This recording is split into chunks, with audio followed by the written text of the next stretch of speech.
మంచు మోహన్ బాబు ఇండస్ట్రీలోకి character artist గా ఎంట్రీ ఇచ్చి ఆపై హీరోగా, విలన్ గా, కమెడియన్ గా మంచి గుర్తింపు తెచ్చుకున్నాడు. మంచు మోహన్ బాబును కలెక్షన్ కింగ్ అని సంబోధించేవారు. ఆయన సినిమా వచ్చిందంటే థియేటర్స్ ఫ్యాన్స్ తో కిక్కిరిసేది.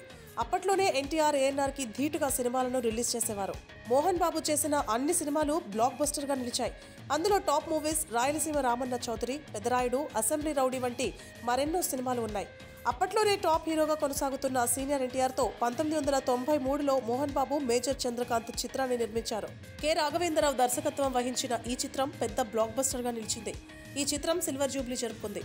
అలాగే ఎన్టీ రామారావు సినీ కెరియర్లో చివరి చిత్రంగా నిలిచింది. ఇక 48 సంవత్సరాల పాటు సాగిన తన కెరీర్లో మోహన్ బాబు దాదాపు 40 సినిమాలను నిర్మించారు. 500 సినిమాల్లో నటించారు.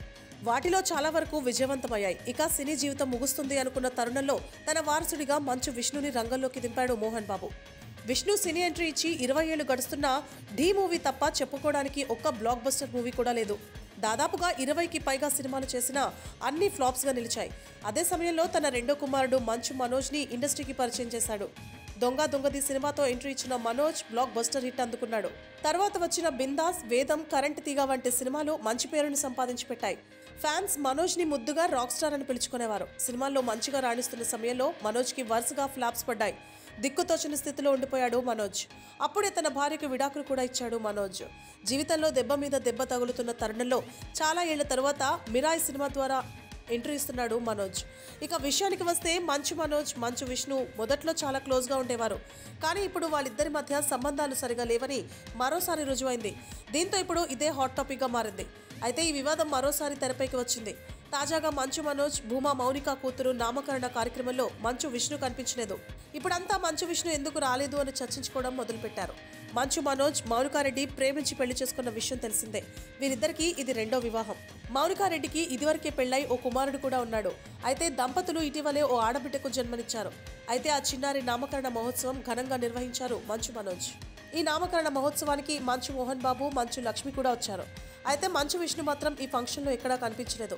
దీంతో అన్నదమ్ముల మధ్య విభేదాలు మరోసారి బయటపడ్డాయి. అంతేకాదు తన కూతురికి దేవసేన, శోభ ఎంఎం అనే పేరు పెడుతూ ఒక నోట్ రిలీజ్ చేశారు మంచు మనోజ్. అయితే ఆ పేరు ఎందుకు పెట్టామనేది వివరిస్తూ ఒక లెటర్ రాసి ఆ లెటర్లో తల్లిదండ్రులు మోహన్ బాబు, నిర్మలాదేవి, అక్క మంచు లక్ష్మి సహా మౌనికారెడ్డి, అక్క, తమ్ముడు గురించి కూడా ప్రస్తావించాడు. అయితే ఈ లేఖలో మంచు విష్ణు గురించి మాత్రం ఎక్కడా ప్రస్తావించలేదు. తన అన్న విష్ణు గురించి కావాలనే మనోజ్ విస్మరించినట్లు తెలుస్తోంది. ఇంతకు ముందు విష్ణు మనోజ్ సైడ్ బంధువులను కొట్టినట్టు ఒక వీడియో రిలీజ్ చేశారు. తన అన్న రోజు వచ్చి అందరినీ కొడుతున్నాడు అని మనోజ్ కన్నీటి పర్యంతమయ్యాడు. ఆ వీడియోకు సంబంధించి వివరాలు మోహన్ బాబును అడగగా అది మూవీకి సంబంధించి ప్రమోషన్ లాంటిది అని మాట దాటేశారు మోహన్ బాబు. కానీ ఇప్పటి వరకు ఏ సినిమాకు సంబంధించినది ఎక్కడా రివీల్ కాలేదు. బయట వారికి నీతులు చెప్పే మోహన్ బాబు తన కుమారులను కంట్రోల్ చేయలేకపోయారా అని కామెంట్స్ రూపంలో తెలిపారు. అలాగే తన అక్క మంచు లక్ష్మి కూడా అన్నదమ్ముల మధ్య గొడవలు ఉంటాయి, వాటి గురించి చెప్పాల్సిన అవసరం లేదు అని లక్ష్మి చెప్పుకొచ్చారు. ఇప్పుడు మరో సమస్య అన్నదమ్ముల మధ్య నెలకొంది. అసలు మోహన్ బాబు ఎవరి వైపు ఉంటారు అని మంచు ఫ్యాన్స్ ఆందోళనలో ఉన్నారు. మోహన్ బాబు మాత్రం మంచు విష్ణు సైడ్ ఉన్నాడని తెలుస్తోంది. మనోజ్ కోసం ఇప్పటి వరకు ఒక పెద్ద బడ్జెట్ మూవీ కూడా మోహన్ బాబు చేయలేదు. కానీ విష్ణు కోసం 100 కోట్ల సినిమా కన్నప్పను తెరకెక్కిస్తున్నారు. ఇక్కడే అర్థమవుతోంది మోహన్ బాబు ఎవరి సైడ్ ఉన్నారు అని.